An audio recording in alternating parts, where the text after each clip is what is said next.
அதிகாரம் தெரிந்து செயல் வகை. செய்தக்க அல்ல செய்யக்கெடும், செய்தக்க செய்யாமையானும் கெடும். செய்யக்கூடாத செயல்களை செய்தால் கேடு ஏற்படும். செய்ய வேண்டிய செயல்களை செய்யாமல் விட்டாலும் கேடு ஏற்படும். வணக்கம். மக்கள் யார் பக்கம் நிகழ்ச்சியின் சிறப்பு தொகுப்பை வழங்குவதற்காக ஹேமா ராகேஷ். மக்கள் யார் பக்கம் நிகழ்ச்சியில இலவச திட்டங்கள் பற்றி மக்கள் என்ன நினைக்கிறாங்க, அவங்களுடைய பார்வை எப்படி இருக்குன்னு பல கருத்துக்களோட பிரம்மாண்ட கருத்து கணிப்பு முடிவுகளை பார்த்துட்டு வரோம். இன்னைக்கு இலவச அறிவிப்புகளை வைத்து வாக்களிக்கிறீர்களா? அறிவிக்கப்பட்ட இலவசங்களை பொறுத்து உங்களுடைய வாக்களிக்கும் முடிவில் மாற்றம் ஏற்பட்டதுண்டா அப்படிங்கிற கேள்விக்கு மக்கள் என்ன பதில் சொல்லியிருக்காங்க அப்படிங்கறத பார்க்க போறோம். அதுக்கு முன்னாடி இன்னைக்கு தமிழக அரசியல் கட்சி தலைவர்கள் சொன்ன பரபரப்பான சில கருத்துக்களை பார்க்கலாம்.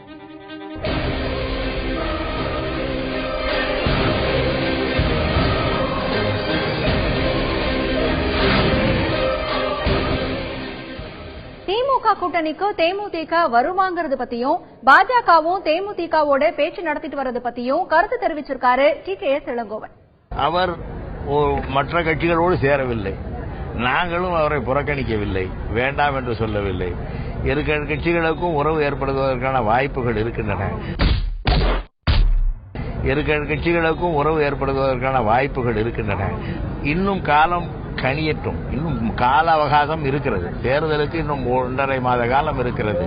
அதற்குள் நல்ல முடிவுகள், சரியான முடிவுகள், மக்கள் எதிர்பார்க்கிற முடிவுகள், நீங்கள் எதிர்பார்க்கிற முடிவுகள் கிடைக்கும். பாரதிய ஜனதா கட்சி தொடர்ந்து முயற்சி செய்து கொண்டிருக்கிறார்கள் என்றால் அவர்கள் ஏன் தொடர்ந்து முயற்சி செய்கிறார்கள்? அவர்கள் கூட்டணியிலே தானே இருந்தார். அவர்கள் ஏன் தொடர்ந்து முயற்சி செய்கிறார்கள்? அவர்கள் கூட்டணியிலே தானே இருந்தார். இப்பொழுது மீண்டும் தொடர்ந்து முயற்சி செய்கிறார்கள் என்றால் அவர் அந்த கூட்டணிக்கு செல்லவில்லையோ என்ற சந்தேகத்தை தானே கிளப்புகிறது. எதிர்வர தேர்தலில் போட்டியிடுறது பத்தி தன்னுடைய கருத்தை சொல்லியிருக்காங்க காங்கிரஸ் தேசிய செய்தி தொடர்பாளர் குஷ்பு. மேலிடத்துல முடிவு செய்யணும், கட்சி வளரணும். கட்சி வளர்ந்தாதான் எல்லாரும் வளர முடியும். நான் ஆரம்பத்துல இருந்து சொல்றேன். கட்சி வளர்ச்சிக்காக நிக்க சொன்னா நிப்பேன், கட்சி வளர்ச்சிக்காக நிக்க சொன்னா நிப்பேன், நிக்க வேண்டாம் சொன்னா நிக்க மாட்டேன். எனக்கு அந்த கண்டிப்பாக தேர்தலில் நிக்கணும்னு ஒரு ஆசையும் கிடையாது.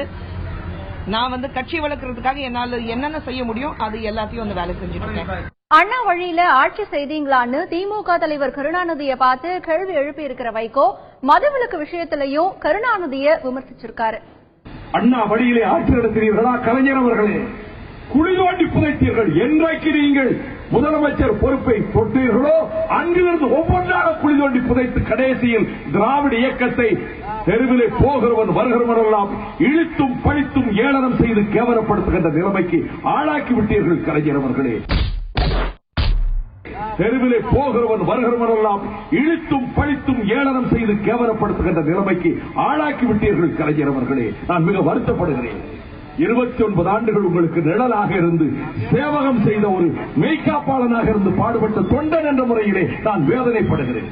கலைஞர் அவர்கள் நான் வந்தால் மதுவை ஒழிப்பேன் என்று இப்பொழுது சொல்கிறார். இப்படித்தான் 96 சொன்னார்.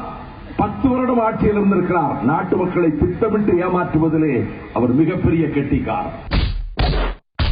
திட்டமிட்டு ஏமாற்றுவதிலே அவர் மிகப்பெரிய கெட்டிக்காரர். கம்யூனிஸ்டுகளை பார்த்து ஊழல் செய்தீங்கன்னு சொல்ல முடியுமான்னு கேள்வி கேட்டிருக்கிற முத்தரசன் தமிழகத்துல ஊழலற்ற ஆட்சி அமையும்னு சொல்லியிருக்காரு. கம்யூனிஸ்ட் கட்சி திரிபுராவில் ஆட்சியில் இருக்கிறது, மேற்கு வங்கத்தில் ஆட்சியில் இருந்தது, கேரளத்தில் ஆட்சியில் இருந்தது, வரப்போவதில் மீண்டும் ஆட்சிக்கு வரப்போகிறது. பல முதலமைச்சர்களை பெற்றிருக்கிறோம், மத்திய அமைச்சர்களாக இருந்திருக்கிறோம், நாடாளுமன்ற உறுப்பினராக இருந்திருக்கிறோம், சட்டப்பேரவை உறுப்பினராக இருந்திருக்கிறோம். எவனாவது எங்களை நோக்கி உங்கள் விரலை நீட்ட முடியுமா? எவனும் நீட்ட முடியாது. எவனாவது எங்களை நோக்கி உங்கள் விரலை நீட்ட முடியுமா? எவனும் நீட்ட முடியாது. அந்த தைரியத்தோடு தான் சொல்றான், தமிழ்நாட்டில் ஊழல் ஆட்சியை ஒழிப்போம். 2016 தேர்தல் களத்துல விடுதலை சிறுத்தைகள் எடுத்த முடிவை திமுக உள்ளிட்ட கட்சிகள் எதிர்பார்க்கலன்னு சொல்லியிருக்காரு திருமாவளவன். சராசரி தலித் இயக்கங்களை போல் விடுதலை சிறுத்தைகளும் இருப்பார்கள். சராசரி தலித் தலைவர்களை போல திருமாவளவன் இருப்பான். காத்து கிடப்பான், ஒதுங்கி நிற்பான், நத்தி கிடப்பான். நாம் தேவைப்பட்ட நேரத்தில் அழைத்துக் கொள்ளலாம், கொடுக்கிற இடத்தை வாங்கிக் கொள்வான் என்று எண்ணிக்கொண்டிருந்தார்கள். அவர்கள் அடிமடியிலே இடி விழுந்தது விடுதலை சிறுத்தைகள் எடுத்த முடிவால். அவர்கள் அடிமடியிலே இடி விழுந்தது விடுதலை சிறுத்தைகள் எடுத்த முடிவால். மெகா கூட்டணி பத்தி கருத்து சொல்லியிருக்காரு சமத்துவ மக்கள் கட்சி தலைவர் சரத்குமார்.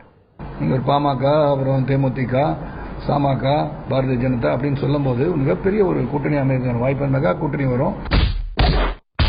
மிகப்பெரிய ஒரு கூட்டணி அமைக்கிறதுக்கான வாய்ப்பு மெகா கூட்டணி வரும். மாற்றத்துக்கான சக்தி இது என்று நினைக்கக்கூடிய சூழல் உருவாகிறதுக்கான வாய்ப்பு இருக்கலாம்.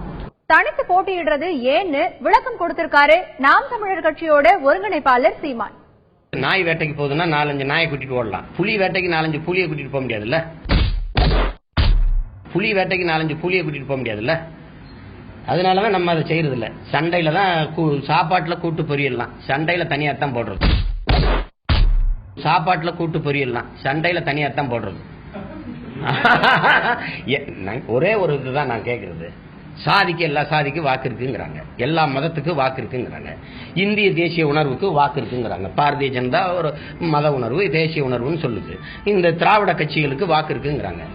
தமிழர்னு ஒரு இனம் இருக்குது இல்ல, அவனுக்கு வாக்கு இருக்கா இல்லையா? அதை பாக்குறதுக்கு நான் தனிச்சு நின்னா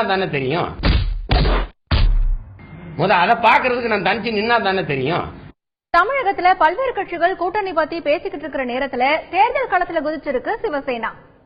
வரக்கூடிய 2016 தமிழ்நாடு சட்டமன்ற தேர்தலில் சிவசேனா கட்சி அனைத்து தொகுதிகளிலும் போட்டியிட விரும்புகிறது. சிவசேனா கட்சி அனைத்து தொகுதிகளிலும் போட்டியிட விரும்புகிறது. தமிழகத்தினுடைய நலனுக்காகவும் தேசத்தினுடைய நலனுக்காகவும் அகில இந்திய அண்ணா திராவிட முன்னேற்ற கழகமும் பாரதிய ஜனதாவும் கூட்டணி அமைத்து அதிலே சிவசேனாவையும் இடம்பெற செய்ய வேண்டும். அண்ணா திராவிட முன்னேற்ற கழகமும் பாரதிய ஜனதாவும் கூட்டணி அமைத்து அதிலே சிவசேனாவையும் இடம்பெற செய்ய வேண்டும் என்று சொல்லி சிவசேனா வலியுறுத்துகிறது. பாமக இருக்கக்கூடிய பகுதிகளிலே மதம் மாற்றம் நடைபெறவில்லை என்று உறுதியாக சொல்ல முடியும்.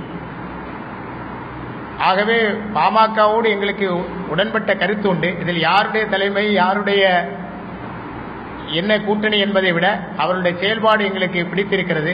அவர்கள் எங்களை பேச்சுவார்த்தைக்கு அழைத்தால் நிச்சயமாக அவர்களோடு பேசுவோம்.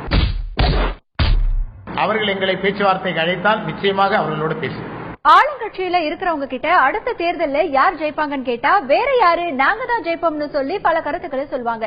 இதுவே எதிர்கட்சி கிட்ட கேட்டா கடந்த ஆட்சியில ஜெயித்த கட்சி மக்களுக்கு எதுவுமே செய்யல, அதனால நாங்க ஆட்சிக்கு வந்து மக்கள் எதிர்பார்ப்பை நிறைவேற்றுவோம்னு சொல்லுவாங்க. இப்படி ஒவ்வொரு கட்சிக்கும் ஒரு கருத்து இருக்கும். நாங்க ஏன் ஆட்சிக்கு வரணும்னு பல கட்சிக்காரங்க பல காரணங்கள் சொல்றாங்க. அதை பார்க்கலாம்.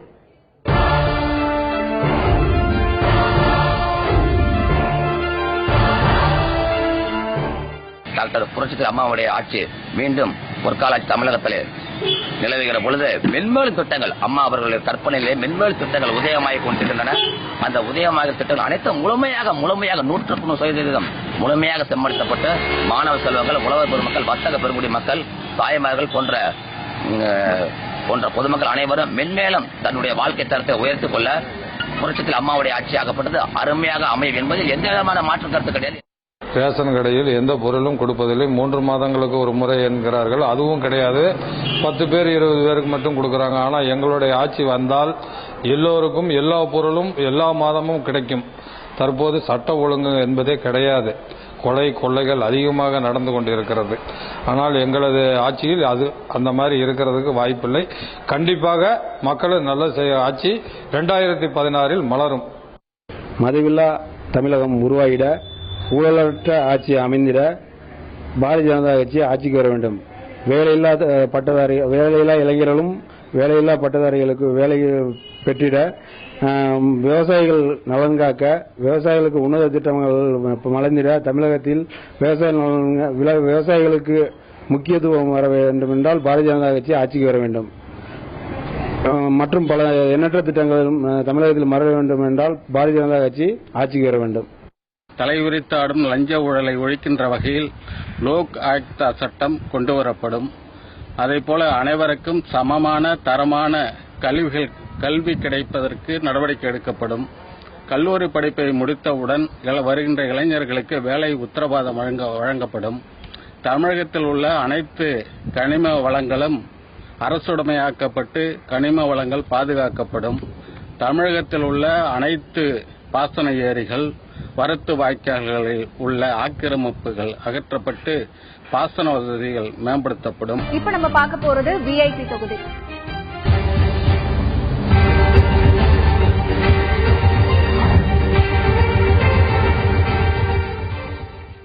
இன்றைய விஐபி தொகுதியில அதிமுக பொதுச் செயலாளரும் முதலமைச்சருமான ஜெயலலிதாவின் சென்னை ஆர்கே நகர் தொகுதி இடம்பெறுகிறது. 1981 அதிமுகவில் இணைந்து அக்கட்சியோட கொள்கை பரப்பு செயலாளராக ஆனாங்க ஜெயலலிதா. அதன் பிறகு நாடாளுமன்ற மாநிலங்களவை உறுப்பினராக தேர்வு செய்யப்பெற்று பணியாற்றினாங்க. எம்ஜிஆரின் மறைவுக்கு பிறகு 2 ஆண்டுகள் கழித்து 1989 அதிமுகவின் தலைமை பொறுப்பேற்று அதன் பொதுச் செயலாளர் ஆனாங்க. தமிழகத்தின் முதலமைச்சராக 3வது முறையா ஆட்சி செய்து வருகிறார். ஜெயலலிதா போடிநாயக்கனூர், பர்கூர், ஆண்டிப்பட்டி, ஸ்ரீரங்கம் தொகுதிகளில் போட்டியிட்டு கடந்த 2015 சென்னை ஆர்கே நகர் தொகுதியில போட்டியிட்டு வெற்றி பெற்றார். ஜெயலலிதாவோட செயல்பாடு குறித்த தொகுதி மக்களின் கருத்துக்களை இந்த பகுதியில பார்க்கலாம். இவ்வளவு பெரிய 6 பேர் இருக்கிறதுனால நம்ம எவ்வளவு ஒரு சுத்த சுகாதாரம் இருக்குது. அந்த ஒரு இல்ல அதுல பேருக்கு தான் சிஎம் தொகுதி இது. ஆனா எந்த ஒரு சீர்திருப்பமும் கிடையாது. கட்சிக்காரங்க சேர்ந்து பாதி துண்டுறதும் பாதி இது பண்றதும் அம்மாவுக்கு கெட்ட பேர் வாங்கி கொடுத்தா நிறைய பேர் இருக்கிறாங்க. அதுதான் உண்மை. முதல்ல இந்த கட்ட பஞ்சாயத்து இருக்கிறது இருக்கக்கூடாது. நேரடி பார்வையிட அவங்க இருந்தாங்கன்னா இன்னும் நல்லா இருக்கும் அந்த தொகுதி. அதுதான் நல்லா இது பத்தி 6 பேரை நல்லா சுத்தம் பண்ணலாம். இதுல எக்ஸ்போர்ட்டுக்கு எம்பட்டாவே கொடுக்கல தொகுதிக்கு. இந்த ஏற்றுமதியே கிடையாது. தரம் இல்லாத இடம்னு சொல்லிட்டு எம்பட்டாக்காரன் இது பண்ணி வச்சிருக்கான். மத்த 6 பேருக்குலாம் சாதாரண கடலூர் கூட எம்பட்டா கொடுத்துருக்கான். ஆனா இங்க கொடுக்கல. காரணம் சுத்தம் இல்லை. ஒரு டாய்லெட் பண்ற இடம் சுத்தம் கிடையாது. காசு துண்டுறானுங்க. தண்டி மக்கள்கிட்ட வாங்கி துண்டுறாங்க. 2 ரூபா கொடு 3 ரூபா கொடு வாங்கி மாட்டிக்கிறாங்க. அதாவது வெயில உட்காந்து கஷ்டப்படுத்துங்க கொள்ளுது. ஆனா ஒரு சுத்தன்றது கிடையாது. அம்மா தொகுதி தான் பேரு. இது கட்சிக்கிறவங்க 3/4 பாகம் துண்டுறானுங்க. முதல்ல அவனுங்களை ஒழிக்கணும். எங்களுக்கு பாத்தீங்கன்னா நல்ல பராமரிப்பு கிடையாது. பராமரிப்பு மீன்ஸ் எப்படிங்கன்னா ஒரு நல்ல ரோடோ சரிங்களா, ஒரு சரி சுத்தம் கிடையாது சரிங்களா. மேல்புறம் எவ்வளவு பார்த்தாலும் மெயினா இங்க கார்பரேஷன் சுத்தமா கிடையாது. இப்ப நீங்க பார்க்கும்போது பாத்தீங்கன்னா இங்க எவ்வளவு அழுக்கு தண்ணி இங்க உள்ள இருக்கு. இந்த இடத்துல நீங்க நடந்து வரும்போது எவ்வளவு நிறைய இது இருக்கு. சிம்பிள் பயங்கர பேட் ஸ்மெல்ஸ். இதெல்லாம் பாய்க்கிறீங்களா மைக்ரோ மாதிரி கிருமிகள் எங்களுக்கு எஃபெக்ட் ஆகுது. மைக்ரோ மீனிங்ஸ் பாத்தீங்கன்னா மைக்ரோ பாத்தீங்கன்னா உங்களுக்கு ஒரு கண்ணு தெரிஞ்ச ஒரு டஸ்ட் தான் சரிங்களா. அந்த கண்ணுக்கு டஸ்ட் ஆகுறது பாத்தீங்கன்னா ரொம்ப பெரிய விஷயம். அது அந்த மைக்ரோ மீனிங்ஸ் என்னன்னா அது எங்களுக்கு சர்வீஸா கார்பரேஷன் நல்லா பண்ணி கொடுத்தா நல்ல சர்வீஸ் 100% ஆகும் சார். மீன் வாங்க வந்துடும். மீன் வாங்க வந்து ஒரு உட்காரத்துக்கு ஒரு டாப் இல்ல. எதுவுமே வெயில தான் உட்காந்துக்கிறோம். இன்னைக்கு காலையில உட்காந்தோமா சாயங்காலம் வரையும் இந்த வெயிலே உட்காந்துக்கிறோம். எந்த இதுவுமே கிடையாது. ஒரு தண்ணி வசதி கிடையாது. ஒரு பாத்ரூம் போக முடியல. மெயின் பாத்ரூம் போக முடியல. லேடிஸ்ல ரொம்ப கஷ்டப்படுறாங்க. இப்ப இந்த ஜென்ஸுங்க எப்படியே பரவாயில்ல ஒரு ஓரமா நின்று போயிடும். லேடிஸ் எப்படி போவாங்க? அதுதான் விஷயங்க. ரொம்ப கஷ்டமான விஷயம். படிக்கிற பசங்களுக்கு படிப்புக்கு அதுக்கெல்லாம் நல்லா பண்ணிக்கிறாங்க. அம்மா சாப்பாடு கொடுத்துறாங்க, நல்ல பேக் கொடுத்துறாங்க, லேப்டாப் கொடுத்துறாங்க, இலவசமா ஷூ கொடுத்துறாங்க. அதெல்லாம் ரொம்ப பெரிய விஷயம். அம்மா ரொம்ப அந்த தொகுதியில் நல்லா பண்ணிடுறாங்க. ஆனா எங்க பொறுத்த வரலையும் எந்த விஷயம் உள்ள வரலையும் இந்த மீனவர் தொகுதியில் வந்து எதுவுமே பண்ணல. சாலை வசதி பர்ஃபெக்டா இருக்கு. எங்க ஏரியாவில் சிமெண்ட் ரோடு, மழைநீர் வடிகால் மற்றும் கழிவுநீர் வடிகால் எல்லாமே நல்ல சிறப்பாக இருக்கு. அது மட்டும் இல்லாமல் கரண்ட் எந்த வகையிலும் பிரச்சனை கிடையாது. கரண்ட் பர்ஃபெக்டா போயிட்டு இருக்கு. குடிநீர் மக்களுக்கு தேவை அத்தியாவசிய பொருள் குடிநீர் நல்லா கரெக்டான இதில் கரெக்டாக முறையாக வந்துட்டு இருக்கு. அதனால எந்த ஒரு பிரச்சனையும் இல்லை. அது மட்டும் இல்லை பார்த்தீங்கன்னா நேர்பையில் எல்லாமே பக்கத்தில் அருகாமையில் இருக்கிறதுனால மருத்துவ வசதி மற்றபடி இந்த தாசில்தார் ஆஃபீஸ் எல்லாமே நேர்பையில் இருக்கு. எல்லாமே இந்த தொகுதியை பொறுத்த வரைக்கும் எல்லாருக்குமே நல்லா சிறப்பாக அமைஞ்சிட்டு இருக்கு. வர்ற ஆட்சியெல்லாம் நம்ப முடியாது. அடுத்த ஆட்சி அந்த அம்மா தான் நிக்கணும்னு நினைக்கிறேன். ஆனா எல்லாருக்குமே நன்மை. கொடுக்காத பொருளை கொடுத்துக்கிறாங்க. இல்லாதவங்களுக்கெல்லாம் பாடி வணங்கி இருக்கிறாங்க. அதான் உண்மை. அம்மா ஹோட்டல் சோறு கூட இன்னைக்கு எங்களை பாதுகாப்பு பண்ணுது. 1 ரூபாய் கொடுத்தா கூட சோறு நடத்துற துண்டுறோம். 50 ரூபாய் கொடுத்து சோறு துண்டுறவங்க வேற. நாங்க இல்லாதவங்க 1 ரூபாய் கொடுத்தா கூட ஒரு சப்பாத்தி 150 1000 ரூபாய் அதை கொடுத்து துண்டுறோம். கரெக்டான வார்த்தை. அடுத்துதான் நம்ம பார்க்க போறது பிரமுகர் பார்வை.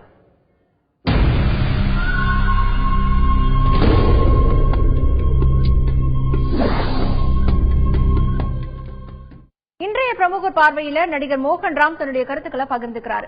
JNU விவகாரம் பத்தி விமர்சிச்சிருக்காரு மோகன் ராம். ஒரு பல்கலைக்கழகத்தில் ஒரு கல்ச்சரல் புரோகிராம், கலாச்சார புரோகிராம் நடத்த போறோம் என்று சொல்லிவிட்டு பொய் சொல்லி பர்மிஷனை வாங்கி ஒரு சில குறும்புக்காரர்கள், ஒரு சில விஷம கிருமிகள், ஒரு சில தேச துரோக நபர்கள் வந்து வெளியிலேந்து உள்ள வந்தாங்களாம். எனக்கு தெரியல. பட் அந்த கன்சர்ன்ட் யூனியன் யார் யார் பர்மிஷன் வாங்கினாங்களோ, யார் யார் பேர்ல போஸ்டர் ஒட்டப்பட்டதோ அவர்களை அனைவரையும் கைது செய்ய முயன்ற போது ஒருமித்த குரலாக பல கட்சிகளில் இருந்து பல ப்ளீடிங் ஹார்ட் லிபரல்ஸ் கூப்பிடுவேன் நான் அவங்கள, தன்னார்வ தொண்டர்கள், ஏன் கைது செய்றீங்க? அவங்க ஒன்றும் செய்யலையே. ஒரு சிலர் வந்து அவங்க வந்து ஒரு freedom of speech. Freedom of ஸ்பீச்னா உங்க அம்மாவுக்கு ஒரு பத்தினியா அப்படின்னு ஒரு பத்திமன்றம் நடத்துறேன், அதுக்கு பர்மிஷன் கொடு அப்படின்னு ஒருத்தன் கேட்பானா? இல்ல அப்படியே லூஸ் மாதிரி பர்மிஷன் கொடுத்துட்டு அலோவ் பண்ணா மத்த அண்ணன் தம்பிங்கெல்லாம் சும்மா இருக்கணுமா? என்னைய அர்த்தம்? இது தாய்நாடுங்கிறது தாயோட மேலானதுயா. கருத்து சுதந்திரத்திற்கும் ஒரு எல்லை இருக்கு அப்படின்னு சொல்லி நடிகர் மோகன் ராம் தன்னுடைய கருத்துக்களை பகிர்ந்திருக்கிறாரு. அடுத்ததா நம்ம பார்க்க போறது அரசியல் கிசுகிசு.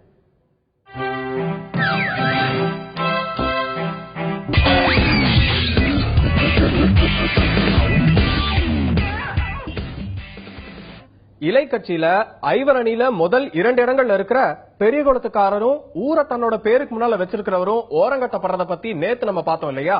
அதோட தொடர்ச்சியா ஹிட் லிஸ்ட் எடுக்கப்பட்டு களை எடுக்கும் பணி தொடங்கப்பட்டிருக்கான் இலை கட்சியில.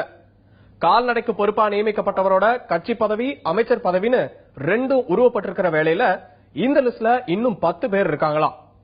அதுலயும் ஐவர் அணியில இருக்கிற 3 முக்கிய தலைகளை உருளலாம்னு சொல்லப்படுது.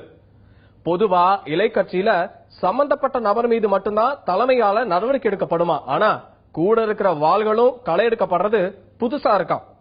அது மட்டும் இல்லாம பெரியகுளத்துக்காரர் ஓரங்கட்டப்படுறதுனால இலை கட்சி தலைமை போட்டிக்கிட்ட பெரியகுளத்துக்காரரோட மாவட்டத்தை சேர்ந்த ஒரு எம்எல்ஏவோட கை ஓங்குதுன்னு பேசிக்கிறாங்க. இலவச திட்டங்கள் பத்தி மக்கள் என்ன நினைக்கிறாங்க அப்படின்னு பல்வேறு விதமான கேள்விகள் மக்கள் கிட்ட முன்வைக்கப்பட்டு அவங்க கிட்ட இருந்து பதில் பார்த்துட்டு அது தொடர்பான விவாதங்களை தினந்தோறும் நாம் நடத்திட்டு வரோம். இன்னைக்கும் மக்கள் கிட்ட வந்துட்டு நம்ம கேள்வியை கேட்டு பதில்கள் வாங்கியிருக்கோம். அது என்ன அப்படிங்கறத நம்ம பார்க்க போறோம். அதுக்கு முன்னாடி இன்றைய நிகழ்ச்சியில் பங்கேற்பதற்காக 2 விருந்தினர்கள் நம்முடைய செய்தி அரங்கிற்கு வருகை தந்திருக்காங்க. கிருஷ்ணன்போ மீடியாவை சேர்ந்த திரு அருண் கிருஷ்ணமூர்த்தி நம்முடைய இணைகிறார். அவர் இந்த நிகழ்ச்சிக்கு வரவேற்கிறோம். வணக்கம் திரு அருண் கிருஷ்ணமூர்த்தி. கல்வியாளரும் சமூக ஆர்வலருமான திரு பிரின்ஸ் கஜேந்திர பாபு நம்முடைய இணைந்திருக்கிறார். அவரையும் இந்த நிகழ்ச்சிக்கு வரவேற்கிறோம். வணக்கம் திரு பிரின்ஸ் கஜேந்திர பாபு. இப்போ மக்கள் கிட்ட இன்னைக்கு நம்ம 2 கேள்வி வந்து பார்க்க போறோம். முதல்ல நம்ம என்ன பார்க்க போறோம் அப்படின்னா, இலவச அறிவிப்புகளை வைத்து வாக்களிக்கிறீர்களா அப்படிங்கிற ஒரு கேள்வியை வந்து மக்கள் கிட்ட முன் வச்சப்போ அவங்க என்ன பதில் சொல்லிருக்காங்க அப்படிங்கறத இப்ப நம்ம பார்க்கலாம். அதாவது இலவச அறிவிப்புகளை வைத்து வாக்களிக்கிறீர்களா அப்படிங்கிற ஒரு கேள்வியை மக்கள் கிட்ட முன் வச்சப்போ அவங்க சொல்லியிருக்கக்கூடிய பதில் அப்படின்னு பார்த்தா ஆம் அப்படின்னு சொல்லி 39% பேர் சொல்லியிருக்காங்க. இல்லை அப்படின்னு சொல்லி 51% பேர் வந்து சொல்லியிருக்காங்க. கருத்து இல்லை அப்படின்னு சொல்லி 10% பேர் வந்து சொல்லியிருக்காங்க. ஒட்டுமொத்தமாக பார்க்கக்கூடிய ஒரு சதவிகிதம். இதுவே கிராமப்புறம் நகர்ப்புறம் அப்படின்னு பார்க்கும்பொழுது அவங்களுடைய எண்ணங்கள் எந்த மாதிரி இருக்கு அப்படிங்கறத நம்ம பார்க்க போறோம். அதாவது இலவச அறிவிப்புகளை வைத்து வாக்களிக்கிறீர்களா அப்படிங்கிற ஒரு கேள்வியை கிராமப்புறத்தில் இருக்கிறவங்க கிட்ட எப்படி பாக்குறாங்க அப்படின்னா, ஆம் அப்படின்னு சொல்லி 44% வந்து சொல்லியிருக்காங்க. இல்லை அப்படின்னு சொல்லி 5% அதிகமா 49% பேர் வந்து சொல்லியிருக்காங்க. கருத்து இல்லை அப்படின்னு சொல்லிட்டு 7% பேர் வந்து சொல்லியிருக்காங்க. இதே கிராமப்புற மக்களின் எண்ணமாக இருக்கிறது. நகர்ப்புற மக்களின் பார்வை என்பது எப்படிப்பட்டதாக இருக்கிறது? அரசியல் தொடர்பான ஒரு புரிதல் அதிகமாக நகர்ப்புறத்தில் இருக்கு அப்படின்னு சொல்லி நம்ம பார்த்துக்கிட்டு இருக்கோம். நகர்ப்புறத்தில் இருக்கக்கூடிய மக்கள் முன்வைத்திருக்கக்கூடிய பதில் அப்படின்னு பார்த்தா, இலவச அறிவிப்புகளை வைத்து வாக்களிக்கிறீர்களா அப்படின்னு கேட்டா ஆம் அப்படின்னு சொல்லி 31% பேர் வந்து சொல்லியிருக்காங்க. இல்லை அப்படின்னு சொல்லி கிராமப்புறத்தை விட நகர்ப்புறத்தில் அதிக அளவிலாக 56% பேர் சொல்லியிருக்காங்க. கருத்து இல்லை அப்படின்னு சொல்லி 13% 50% பேர் சொல்லியிருக்காங்க. அடுத்ததா நம்ம பார்க்கக்கூடியது பெண்கள் மற்றும் ஆண்கள். ஏன்னா இலவசங்கள் அப்படின்னு பார்க்கும்பொழுது பெண்களுக்கு அதிகமாகவே பல்வேறு விதமான சமூக நல திட்டங்கள் வழங்கப்படுகிறது. அப்போ அவங்களுடைய பார்வை எப்படி இருக்கிறது? பெண்கள் அப்படின்னு பார்த்தா இலவச அறிவிப்புகளை வைத்து வாக்களிப்போம் அப்படின்னு சொல்லி 40% பேர் சொல்லியிருக்காங்க. இலவச அறிவிப்புகளை வைத்து வாக்களிக்க மாட்டோம் இல்லை அப்படின்னு சொல்லி 50% பேர் சொல்லியிருக்காங்க. கருத்து இல்லை அப்படின்னு சொல்லிட்டு 10% பேர் சொல்லியிருக்காங்க. இது பெண்களுடைய பார்வை. அடுத்ததா ஆண்களுடைய பார்வை எப்படி இருக்கு அப்படிங்கறத நம்ம பார்க்க போறோம். ஆண்கள் கிட்ட இலவச அறிவிப்புகளை வைத்து வாக்களித்தீர்களா அப்படின்னு சொல்லி நம்ம கேட்கும் பொழுது ஆம் அப்படின்னு சொல்லி 39% பேர் சொல்லியிருக்காங்க. இல்லை அப்படின்னு சொல்லி பெண்களை விட 2% அதிகமாக 52% ஆண்கள் சொல்லியிருக்காங்க. கருத்து இல்லை அப்படின்னு சொல்லி 9% ஆண்கள் சொல்லியிருக்காங்க. ஆக இலவச அறிவிப்புகள் அப்படிங்கிறது தேர்தல்ல மிக முக்கியமான ஒரு யுக்தியாகவும் பார்க்கப்படுகிறது அப்படிங்கறதையும் நம்ம பார்த்துக்கிட்டு வரோம். பல்வேறு விதமான ஒரு இலவச அறிவிப்புகள் கடந்த ஒரு 10-15 ஆண்டுகளாகவே தேர்தல் வாக்குறுதிகளில் இடம் பிடித்திருக்கின்றன. ஆக இந்த இலவச அறிவிப்புகளை வைத்துதான் நீங்க வாக்களிக்கிறீர்களா அப்படிங்கிற கேள்விக்கு மக்கள் சொல்லியிருக்கக்கூடிய பதில் சதவிகிதத்தை பார்த்தோம். இதுல இன்னும் என்ன மாதிரியான கருத்துக்கள் எல்லாம் இருக்கு அப்படிங்கறத நம்ம விவாதிக்க போறோம். முதல்ல திரு அருண் கிருஷ்ணமூர்த்தி அவர்கள்கிட்ட கேட்கலாம். வணக்கம் திரு அருண் கிருஷ்ணமூர்த்தி. இலவச அறிவிப்புகளை வைத்து வாக்களிப்பீர்களா அப்படின்னு கேட்டதுக்கு 51% பேர் இல்ல அப்படின்னு சொல்லியிருக்காங்க. என்னென்ன காரணங்களை எல்லாம் சொல்லியிருக்காங்க? இந்த கேள்வி ஒரு 4 கேள்வியோட ஃபைனல் கன்சாலிடேஷனாவும் நம்ம எடுத்துக்கணும். எப்படின்னா இலவச அறிவிப்புகள் சரியானதா, இலவச அறிவிப்புகள் உங்களை சென்று அடைந்திருக்கிறதா அப்படின்ற எல்லா கேள்வி அடுத்த வந்த ஒரு செக்மெண்ட்ல வந்த கேள்விதான் இது. இதுக்கு நம்ம எதிர்பார்த்ததை விட குறைவான மக்கள் தான் உண்மையாவே ஆமாம் இலவசங்களை பார்த்துதான் வாக்களிக்கிறோம் அப்படின்னு தீர்க்கமா ஒத்துக்கிட்டாங்க. இப்ப இந்த நிகழ்ச்சியை பாக்குற பலருக்கு வரக்கூடிய கேள்வி என்னவா இருக்கும்னா, எப்படி அவங்க உண்மையாதான் சொன்னாங்கன்னு நீங்க கண்டுபிடிச்சீங்க? அதுதான் நம்ம சர்வேயோட ஒரு முக்கியத்துவமே.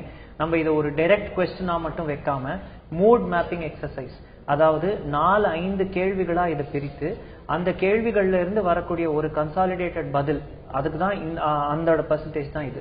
சோ ஒரு 30% பிளஸ் இலவசங்களை சார்ந்து வாக்களிக்கிறாங்கிறது ஒரு முக்கியமான ஃபைண்டிங். இது ஏன் சிக்னிபிகன்ட் அப்படின்னு நீங்க பாத்தீங்கன்னா, இலவசங்கள் வழங்கப்படுது அப்படிங்கிறப்போ அந்த இலவசங்களுக்கு எத்தனை பேர் அது பெனிஃபிஷரிஸ் ஒரு செக்ஷனாவே இருந்தாலுமே கூட அந்த இலவசங்கள் எத்தனை பேரை ஈர்க்குது அப்படிங்கறது முக்கியமா பார்க்கணும். இன்னொரு விஷயம் இதுல முக்கியமா நம்ம பார்க்க வேண்டியது என்னன்னா, இலவசங்களுக்கு எலிஜிபிளா இல்லாதவங்க கூட அந்த இலவசங்கள் கொடுக்கப்படுதுன்னா அந்த கட்சிக்கு வாக்களிக்கிறாங்களா அப்படின்னா அது ஒரு மைனர் செக்மெண்டாவே இருந்தா கூட ஒரு 7 to 8% எலிஜிபிள் நான் எலிஜிபிள் பீப்புள் கூட ஆமா நாங்க இலவசங்களை பார்த்து வாக்களிக்கிறோம். அதுக்கு அவங்க கொடுக்கிற ஜஸ்டிபிகேஷன் இது சோசியல் ஸ்கீம்ஸ், இது ஒரு நல்ல திட்டமா இருக்கும் அப்படின்னு. வாக்களிக்காதவங்க சொல்றது நம்ம எப்பவும் பார்த்துட்டு வர கார்ட்ஸ் மாதிரி தான். இது வரி பணத்துல வீணாக்கிற எஃபர்ட்டா இருக்கும், இல்ல வேற மாதிரி தொலைநோக்கு திட்டங்கள் கொண்டு வரணும், இலவசங்களை கொடுத்து மக்களை ஏமாற்றுவதை நிறுத்தணும் அப்படிங்கிற கருத்துக்கள்லாம் வரும். இது ஆதரிக்கிற கருத்து நீங்க பாத்தீங்கன்னா, வரி பணத்திலிருந்து மக்களுக்காக மக்களால் தேர்ந்தெடுக்கப்பட்ட அரசு கொடுக்கக்கூடிய ஒரு விஷயம் எப்படி தவறாகும்? இது பணக்காரங்களுக்கு கொடுக்கல, வசதி வாய்ப்பு இல்லாம இருக்கிறவங்களுக்கு கொடுத்து அவங்களுடைய வாழ்க்கை தரத்தை உயர்த்தத அப்படிங்கிற கருத்து தான் வருது. திரு பிரின்ஸ் கஜேந்திர பாபு, இலவச அறிவிப்புகளை வைத்து வாக்களிப்பீர்களா அப்படின்னு கேட்டதற்கு 39% பேர் ஆம் நாங்க இலவச அறிவிப்புகளை வைத்துதான் வாக்களிக்கிறோம் அப்படின்னு சொல்லியிருக்காங்க. அப்போ தேர்தல் வரும்பொழுது இலவச அறிவிப்புகள் ரொம்ப முக்கியம் அப்படின்னு சொல்லி மக்கள் நினைக்கிறாங்கன்னு நம்ம எடுத்துக்கலாமா? கண்டிப்பாக அப்படி எடுத்துக்க முடியாது. மக்கள் நினைக்கிறாங்கன்னு எடுத்துக்க முடியாது. ஏன்னா எந்த மக்களும் போன சட்டமன்றத்துக்கு முந்தைய சட்டமன்ற தேர்தலில் ஒரு கட்சி நாங்க தொலைக்காட்சி பெட்டி கொடுக்குறோம்னு சொல்லும்போது எந்த மக்களும் எங்களுக்கு தொலைக்காட்சி பெட்டி வேணும்னு கேட்கல. அதே மாதிரி போன தேர்தலில் நான் மிக்சி கிரைண்டர் டிவி ஃபேன் கொடுக்குறேன்னு சொல்லும்போது எந்த மக்களும் இதெல்லாம் கொடுன்னு கேட்கல. மக்கள் கேட்டது என்ன? அத்தியாவசிய பொருட்களான மிளகு, சீரகம், மிளகா, உப்பு, புளி இதெல்லாம் ரேஷன் கடையில குறைந்த விலையில கொடுங்கன்னு கேட்டாங்க. இந்திய அரசமைப்பு சட்டம் அரசுக்கு வழிகாட்டும் நெறிமுறைகள் சொல்லியிருக்கு. ஆர்டிகல் 41 என்ன சொல்லுதுன்னா, அடிப்படை கல்வி இருக்கு இல்லைங்களா, உயர்கல்வி வரைக்கும் கட்டணம் இல்லாமல் கொடுன்னு சொல்லியிருக்கு. அரசமைப்பு சட்டம் எதை சொல்லுதோ, எதை கட்டணம் இல்லாமல் கொடுன்னு சொல்லுதோ அதை கொடுத்தால் ஒட்டுமொத்த சமூகமும் மேம்படும். அதை தான் மக்கள் கேட்டார்கள். மக்கள் கேட்காததை இவர்கள் கொடுக்கிறார்கள் என்று சொன்னால் அது உடனடியாக கிடைக்கக்கூடியதற்கு ஆசைப்பட்டு வாக்களிப்பார்கள் என்பதற்காக வாக்குக்கு கொடுக்கப்படுவதுதான் இது. இது கேஷ் ஃபார் ஓட் என்றா சொல்ல முடியுமே தவிர இது மக்கள் விரும்புகிறார்கள், இது ஃப்ரீ பீஸ் சொல்ல முடியாது. அரசு மறைமுகமாக தேர்தலில் வாக்களிப்பதற்கு இது இலவசங்கள் லஞ்சமாக கொடுக்கிறது அரசே அறிவிக்கல, ஒரு கட்சி அறிவிக்குது. ஒரு கட்சி அறிவித்து அரசுடைய பணத்தை செலவு செய்யும். கட்சி அரசியல் அமைப்பு சட்டத்தின்படி ஒரு முதலமைச்சர் பதவி ஏற்கிறார். அரசியலமைப்பு சட்டத்துல ஃப்ரீபீஸ் கொடுன்னு சொல்லலையே, கட்சி தானே சொல்லிச்சு.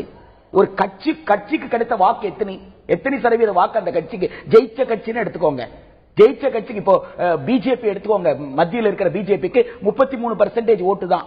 அப்ப 67% பிஜேபிக்கு ஓட்டு போடல. அப்போ 67% பேர் அதை ஏற்றுக்கொள்ளலாம் தான் அர்த்தம். இல்ல, மக்கள் இந்த இலவசங்கள் பத்தி சொல்லும் பொழுது அது இப்போ யாருமே வசதியா இருக்கிறவங்களுக்கு கொடுக்கல, சமூகத்தில் அடித்தட்டில் இருக்கக்கூடிய மக்களுக்கு கொடுக்கறாங்க. அது ஒரு சமூக சமநிலையை ஏற்படுத்துகிறது, அந்த குடும்பத்தோட வாழ்வாதாரம் உயர்த்துகிறது அப்படிங்கிற ஒரு எண்ணமும் மக்கள் கிட்ட இருக்கு. வாடிய பயிரை கண்ட போதெல்லாம் வாடினேன்னு சொன்னார் வள்ளலார். அது முதல் படி.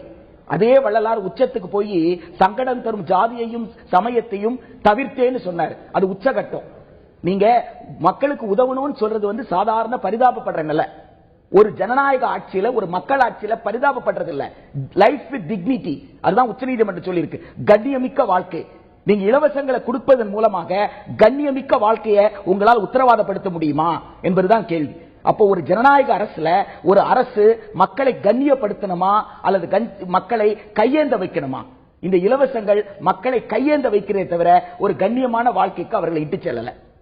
ஓகே, திரு அருண் கிருஷ்ணமூர்த்தி, இப்ப கிராமப்புறங்கள் அப்படின்னு பார்க்கும்போது நாங்க இலவச அறிவிப்புகளை வைத்து நாங்கள் வாக்களிக்கவில்லை அப்படின்னு சொல்லி 49% சொல்லியிருக்காங்க. இதுவரைக்கும் நம்ம பார்த்த இலவசங்கள் பல்வேறு கருத்துக்கள்ல இந்த இலவசங்கள் மீதான ஒரு கவர்ச்சி அப்படின்னு பார்க்கும்போது கிராமப்புறங்கள்ல தான் அதிகமா இருக்கிறத நம்ம பார்த்துட்டு வந்துட்டு இருக்கோம். ஆனா நாங்க இலவசங்கள் வைத்து வாக்களிக்கிறதுல அப்படின்னு 49% சொல்லியிருக்காங்க. அவங்களுடைய புரிதல் அப்படிங்கறது எப்படி இருக்கு? இதுல சுவாரஸ்யமா ஒரு பதில் நீங்க பாத்தீங்கன்னா, நம்மளுக்கு ராமநாதபுரம் மாவட்டத்துல வந்தது. பெரிய திட்டம்னு எங்க கிராமத்தை நோக்கி இது வரைக்கும் ஒரு திட்டம் வரல. இந்த தலைவரை பார்த்தோ அந்த கட்சியை பார்த்தோ இல்ல இந்த முறை ஆட்சி மாற்றம் வேணுங்கிறதுக்காகவோ அப்படிலாம் எதிர்பார்த்துதான் நாங்க தேர்தலுக்குலாம் போய் ஓட்டடிச்சிட்டு, இது பல தலைமுறையா வாக்களித்துட்டு வர ஒரு சீனியர் அவர் சொன்னது, வாக்களிச்சுட்டு வந்தோம். ஆனா ஒரு 2 தேர்தலா ஒரு 10 ஆண்டு காலமா நீங்க பாத்தீங்கன்னா எங்களுக்கான ஒரு அறிவிப்பு மாதிரி ஒண்ணு வருது இல்லையா? இப்போ அது வண்ண தொலைக்காட்சி பெட்டியா இருக்கட்டும், மின்விசிறியா இருக்கட்டும், மிக்சி கிரைண்டரா இருக்கட்டும், இது அதாவது இப்ப சென்னைக்கு இப்படி ஒரு பெரிய இன்ஃப்ராஸ்ட்ரக்சர் ப்ராஜெக்ட் வருது, மதுரை கிட்ட இது கொண்டு வர போறோம், இல்ல மதுரை டு திருநெல்வேலி இந்த மாதிரி ஒரு எஃபெக்ட் வரப்போகுது, அப்படி இப்படின்னு வருமே தவிர ஒரு சிறு சிறு கிராமங்களை சார்ந்த மாதிரி ப்ராஜெக்ட்ஸ் எல்லாம் வந்ததில்லை. அப்படி இருக்கும்போது இந்த மாதிரி திட்டங்கள் நேரடியா எங்களை பாதிக்கக்கூடிய திட்டங்கள். சோ அதனால இதுக்காக நாங்க வாக்களிக்கிறோம் அப்படின்னு சொன்னவங்க ரூரல்லையே, டிஸ்டன்ட் ரூரல்ல ஜாஸ்தி. நீங்க நகர்ப்புறமாக இருக்கக்கூடிய, அதாவது நெல்லையெல்லாம் அர்பன் சென்டரா இல்லைன்னா கூட லார்ஜ் காங்கிளமரேட் சென்டர்ஸா நம்ம பார்த்தோம்னா நெல்லைக்கு அருகே வர இதோடைய ஒப்பீனியனும் எண்ணமும் குறையுது. சோ அப்படிதான் நம்ம இதை பாக்குறோம். நிச்சயமாக மக்கள் பல்வேறு விதமான ஒரு கருத்துக்களை முன்வைத்திருக்கிறார்கள். அடுத்ததாகவும் மக்கள் கிட்ட நம்ம ஒரு கேள்வியை முன் வச்சிருக்கோம். அதற்கு மக்கள் என்ன பதில் சொல்லியிருக்காங்க அப்படிங்கறத நம்ம பார்க்க போறோம். அடுத்ததாக மக்கள் கிட்ட நான் முன்வைத்த கேள்வி அப்படின்னு பார்க்கும் பொழுது, அறிவிக்கப்பட்ட இலவசங்களை பொறுத்து உங்களுடைய வாக்களிக்க முடிவில் மாற்றம் ஏற்பட்டதுண்டா அப்படிங்கிற ஒரு கேள்வியை முன் வச்சப்போ ஆம் அப்படின்னு சொல்லி 27% பேர் சொல்லியிருக்காங்க, இல்லை அப்படின்னு சொல்லி 65% மக்கள் சொல்லியிருக்காங்க, கருத்து இல்லை அப்படின்னு சொல்லி 8% மக்கள் சொல்லியிருக்காங்க. இது ஒட்டுமொத்தமாக பார்க்கக்கூடிய சதவிகிதம். அதுவே கிராமப்புறம் அப்படின்னு பார்க்கும்பொழுது என்ன மாதிரியான பதில்கள் இருக்கிறது? அறிவிக்கப்பட்ட இலவசங்களை பொறுத்து வாக்களிக்க முடிவில் மாற்றம் ஏற்பட்டதுண்டா அப்படின்னு பாக்குறப்போ கிராமப்புறத்துல ஆம் அப்படின்னு சொல்லி 30% பேர் சொல்லியிருக்காங்க, இல்லை அப்படின்னு சொல்லி 62% பேர் சொல்லியிருக்காங்க, கருத்து இல்லை அப்படின்னு சொல்லி 8% பேர் சொல்லியிருக்காங்க. இது கிராமப்புற மக்களின் பார்வை. நகர்ப்புற மக்களின் பார்வை என்னவாக இருக்கிறது? நகர்ப்புறத்தில் இருக்கக்கூடிய மக்கள் அறிவிக்கப்பட்ட இலவசங்களை பொறுத்து எங்களுடைய வாக்களிக்க முடிவில் மாற்றம் ஏற்பட்டதுண்டு அப்படின்னு சொல்லி 26% பேர் சொல்லியிருக்காங்க. அதிகபட்சமா இல்லை அப்படின்னு சொல்லி 67% மக்கள் சொல்லியிருக்காங்க, கருத்து இல்லை அப்படின்னு சொல்லி 7% மக்கள் சொல்லியிருக்காங்க. அடுத்ததா பெண்கள், ஆண்கள், அவங்களுடைய எண்ணங்கள் எவ்வாறாக இருக்கிறது அப்படிங்கறத பார்க்கலாம். பெண்கள் அப்படின்னு பார்க்கும்பொழுது அறிவிக்கப்பட்ட இலவசங்களை பொறுத்து உங்களுடைய வாக்களிக்க முடிவில் மாற்றம் ஏற்பட்டதுண்டா அப்படின்னா ஆம் அப்படின்னு சொல்லி 28% பேர் சொல்லியிருக்காங்க, இல்லை அப்படின்னு சொல்லி 64% பேர் சொல்லியிருக்காங்க, கருத்து இல்லை அப்படின்னு சொல்லி 8% பேர் சொல்லியிருக்காங்க. இதுவே ஆண்கள் அப்படின்னு பார்க்கும்பொழுது அவங்களுடைய பதில்கள் எப்படி இருக்கு அப்படின்னா, அறிவிக்கப்பட்ட இலவசங்களை பொறுத்து வாக்களிக்க முடிவில் ஆமா மாற்றம் ஏற்படுகிறது அப்படின்னு சொல்லி 27% பேர் சொல்லியிருக்காங்க, இல்லை அப்படின்னு சொல்லி 67% பேர் சொல்லியிருக்காங்க, கருத்து இல்லை அப்படின்னு சொல்லி 6% பேர் சொல்லியிருக்காங்க. அதாவது ஒவ்வொரு தேர்தல்களிலும் இன்றைக்கு இருக்கக்கூடிய சூழ்நிலையில மக்களே எதிர்பார்க்க ஆரம்பிச்சிட்டாங்க, இந்த தேர்தலில் என்ன இலவசங்கள் கொடுப்பாங்க அப்படின்னு. அது மக்கள் எதிர்பார்க்க ஆரம்பிச்சிட்டாங்களா, இல்ல கட்சிகள் அந்த மாதிரியான ஒரு எதிர்பார்ப்பை மக்களிடத்துல ஏற்படுத்திட்டாங்களா அப்படிங்கிற ஒரு கேள்வியும் நம்ம கிட்ட எழும்பி இருக்கு. இந்த கேள்வி குறித்து நம்ம விவாதிக்கலாம். திரு அருண் கிருஷ்ணமூர்த்தி, அறிவிக்கப்பட்ட இலவசங்களை பொறுத்து உங்களுடைய வாக்களிக்கும் முடிவில் மாற்றம் ஏற்பட்டதுண்டா அப்படின்னு நம்ம கேட்டிருக்கோம். இல்லை அப்படின்னு சொல்லி 65% பேர் சொல்லியிருக்காங்க. என்னென்ன காரணங்கள் எல்லாம் சொல்லியிருக்காங்க? இது தமிழ்நாடோட பாலிடிக்ஸையும் ஓட்டிங் பிஹேவியரையும் தெரிஞ்சுக்கக்கூடிய ஒரு செக்மெண்ட்ல ஒரு கொஸ்டின். இதை நீங்க பாத்தீங்க அப்படின்னா 2006 வண்ண தொலைக்காட்சி பெட்டி அறிவிக்கப்படுது. 2011 தேர்தலில் 2 கட்சிகளுமே சரிசமமான அளவுக்கு ஒரு சைடு அதிமுக நிறைய அறிவிச்சாலுமே கூட 2 கட்சிகளுமே இலவசங்களை அறிவிக்குது. 2006 பகிரங்கமா இலவசங்கள் அறிவிக்கக்கூடிய ஒரு திருப்புமுனை தேர்தலா இருந்து அது ஒரு பெரிய டாக் பாயிண்டா இருந்தது. 2011 2 பேருமே அறிவிக்கும் போது மக்கள் இதை எப்படி டிசைட் பண்றாங்க அப்படிங்கிற ஃபேக்டர், மத்த ஓட்டிங் கன்சிடரேஷன்ஸையும் நீங்க எடுத்துக்கணும் அப்படிங்கிற ஒரு இதுக்கு தான் இந்த கேள்வி வச்சது. 5 வருடத்துக்கு ஒரு வாட்டி ஆட்சி மாற்றமோ, இல்ல இந்த கட்சி சரியில்லைனோ, இல்ல அந்த கட்சி சரியில்லைனோ, இல்ல இந்த தலைவருக்கான ஓட்டோ, அந்த மாதிரி பல ரீசன்ஸ் இருக்கும்போது இந்த இலவசங்கள் சமபலமா 2 பேருமே இலவசங்கள் ப்ராமிஸ் பண்ணும்போது உங்களுடைய வாக்களிக்கும் எண்ணம், உங்களுடைய வாக்களிக்கும் நோக்கம் மாறுகிறதா அப்படின்னு கேட்டப்போ 60% இல்ல பிளஸ் இல்லங்கிறாங்க. ஆனா ஒரு 20% பிளஸ் ஆமாங்கிறாங்க. அது ஒரு சிக்னிபிகன்ட் நம்பர். சோ அப்ப அந்த சிக்னிபிகன்ட் நம்பர் பல கிரைட்டீரியா எடுத்துக்கிட்டு, அந்த கட்சி தலைமை மேல இருக்கக்கூடிய நம்பிக்கையா இருக்கலாம், அந்த கட்சி மேல இருக்கக்கூடிய பற்றா இருக்கலாம், 5 ஆண்டுக்கு ஒரு முறை அரசை மாற்றக்கூடிய ஒரு முடிவா இருக்கலாம், அதுவும் பிளஸ் இவங்க கொடுக்கிற இலவசங்களுக்காகவும் இது இத்தனை ஃபேக்டர்ஸும் சேர்ந்து வர்க்காதனால இவங்களுக்கு என் ஓட்டு அப்படின்னு மக்கள் டிசைட் பண்றாங்கிறது தான் இந்த இது மூலம் நம்மளுக்கு தெரிய வருது. திரு பிரின்ஸ் கஜேந்திர பாபு, இந்த கேள்வியில பாத்தீங்கன்னா 65% மக்கள் அறிவிக்கப்பட்ட இலவசங்களை பொறுத்து வாக்களிக்கும் முடிவில் மாற்றம் ஏற்படுவதில்லை அப்படின்னு சொல்லியிருக்காங்க. இது மக்கள் இலவசங்களை விரும்பவில்லை அப்படிங்கறது காட்டுதா, இல்ல அறிவிக்கப்பட்ட இலவச பொருட்கள் மக்களுக்கு திருப்திகரமாக இல்லை அப்படிங்கறத எடுத்துக்கலாமா? மக்களுக்கு அறிவிக்கப்பட்ட இலவசங்கள் மீது திருப்தி இல்லைன்னு நம்ம எடுத்துக்க முடியும். இது பெரிய அளவுக்கு என்ன ஒன்றும் பாதிச்சிட போறது இல்லை. நான் வீட்டுக்கு வீடு பெரும்பகுதி இருக்கக்கூடியது அல்லது பயன்படுத்தக்கூடிய பொருட்களாகத்தான் இருக்கு அப்படின்னு சொல்லி தான் பாக்குறாங்க. அதை விட நான் இன்னும் கொஞ்சம் பெருசா எதிர்பார்த்திருந்தேன். இப்போ ஒவ்வொரு லொக்காலிட்டிலையும் ஒரு பார்க் வேணும்னு எதிர்பார்க்கறாங்க. எனக்கு உடற்பயிற்சி கூட வேணும்னு எதிர்பார்க்கறாங்க. குறிப்பா வாலிபர்கள் அதை எதிர்பார்க்கறாங்க. இந்த மாதிரி எதிர்பார்ப்புகள் எனக்கு இல்லாத போது இது எனக்கு என்ன செய்ய போகுது அப்படின்னு. நெக்ஸ்ட் நம்ம பார்க்க தவறுனது பாருங்க, ஆண் பால் பாக்குறோம், பெண் பால் பாக்குறோம். ஆனா அங்க ஒரு டிரான்ஸ்ஜெண்டர்னு ஒண்ணு இருக்கே, அதை பற்றி நம்ம கணக்கில் அவங்க கூட ஓட்டு போடுறாங்க. அவங்க நின்று ஜெயிச்சிருக்கிறாங்க பல இடங்கள்ல. இன்னைக்கு அவங்க IPS IAS ஆபீசர்ஸா வரக்கூடிய அளவுக்கு எல்லாம் அவங்க வந்திருக்கிறாங்க. எனவே அந்த செக்மெண்ட் எல்லாம் நம்ம தொடவே இல்லை. எனவே தொடாத செக்மெண்ட்டும் இன்னும் நிறைய இருக்குன்றதையும் நம்ம பார்க்கணும். ஓகே, திரு அருண் கிருஷ்ணமூர்த்தி, இப்ப கிராமப்புற நகர்ப்புறம் அப்படின்னு பார்க்கும்பொழுது ரெண்டுத்துக்குமே ஒரு பெரிய டிஃபரன்ஸ் எதுவுமே இல்ல. ஒரு 5% தான் டிஃபரன்ஸ் இருக்கு. சோ இந்த கிராமப்புற மக்களிடத்துல என்ன மாதிரியான ஒரு மனப்பான்மை இருக்கு? இந்த 2 கேள்விக்குமே, ஃபர்ஸ்ட் கேள்வியா இருக்கட்டும், 2வது கேள்வியா இருக்கட்டும், ஒரு முக்கியமான ஒரு ஃபேக்டர் என்னங்கிறது நான் சொல்லிடுறேன். அந்த கருத்து கூற விரும்பாதவர்கள் 5% பிளஸ் இருக்காங்க. அது ஒரு பெரிய சங்க். அது போக நீங்க அது கிராமப்புறமா இருக்கட்டும் நகர்ப்புறமா இருக்கட்டும் 2 இடத்துலயுமே ஒரு 5% பிளஸ் இருக்காங்க. அப்படி இருக்கும்போது இது ஒரு டிவைடட் ஹவுஸா இருக்கு. எங்க போனாலுமே கிராமப்புறமா இருக்கட்டும் நகர்ப்புறமா இருக்கட்டும். அப்படி இருக்கும்போது ஒரு தரப்பட்ட கருத்து இந்த 2வது கேள்விக்கு, கிராமப்புறத்துக்கும் நகர் நீங்க சொல்ற மாதிரி ஒரு 5% தான் கேப். கிராமப்புறத்துல மக்கள் இதை எப்படி பாக்குறாங்க அப்படின்னா, அங்கேதான் மத்த ஃபேக்டர்ஸ் டாமினேட் பண்ணுது. இந்த 2 கட்சிகளுக்கும் அவங்களுடைய ரிலீஜியஸ் பிலீஃபா இருக்கலாம், காஸ்ட் பிலீஃபா இருக்கலாம், அவங்களுடைய ரீஜனல் எஃபர்ட்ஸா இருக்கலாம், அந்த ஊர்ல இருக்கக்கூடிய ஒரு தலைவரா இருக்கலாம், அந்த தலைவர் சார்ந்த ஓட்டா இருக்கலாம், அந்த தலைவர்னாலதான் அந்த கட்சிக்கே ஓட்டா இருக்கலாம், இல்ல கட்சிக்காக அந்த தலைவருக்கு ஓட்டு போடுற, இந்த மாதிரி பல இமோஷனல் கேரக்டரிஸ்டிக்ஸ் நிறைய அங்க அசோசியேட் இருக்கு. அதனாலதான் இந்த கேள்விக்கு கிராமப்புறத்துல நகர்ப்புறத்துக்கு டிஃபரன்ஸ் இல்லை. இதே நகர்ப்புறத்துல நீங்க எடுத்தீங்கன்னா இங்க ஆப்ஷன்ஸ் பிளென்டியா இருக்கு. எப்படின்னா இங்க புதிய கட்சிகளுக்கு வாக்களிக்க நிறைய பேர் தயாரா இருக்காங்க. அது மட்டும் இல்லாம இங்க எக்ஸ்பெரிமெண்ட் பண்றதுக்கு ஒரு கிரௌட் இருக்கு. அங்க எக்ஸ்பெரிமெண்டே பண்ணாலுமே கூட லாயல்டி அப்படிங்கிற ஒரு ஃபேக்டர் மேஜரா இருக்கு.